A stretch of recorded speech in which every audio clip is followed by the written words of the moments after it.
If your Coleman Pro Series ignition has failed, follow these steps to manually light your gas grill. You will need a barbecue lighter or a match and match lighting tool. Start by opening the grill lid. Make sure all control knobs and LP cylinder shutoff valve are off. Slowly turn the LP cylinder shutoff valve counterclockwise to open. Wait 30 seconds for pressure to stabilize. We used a barbecue lighter for manual lighting, but you can also use a match and the match lighting tool provided. Place a barbecue lighter through the opening on the heat tent approximately 1 to 2 centimeters from the burner to be lit. Push in and turn the burner control knob to high position. The burner should light within 5 seconds. Once the burner is lit, light adjacent burners by positioning the barbecue lighter through the heat tents and turning the corresponding control knob to high position.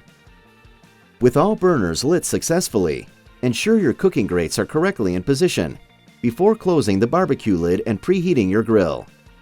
For more troubleshooting and maintenance tips, contact us at 1-800-275-4617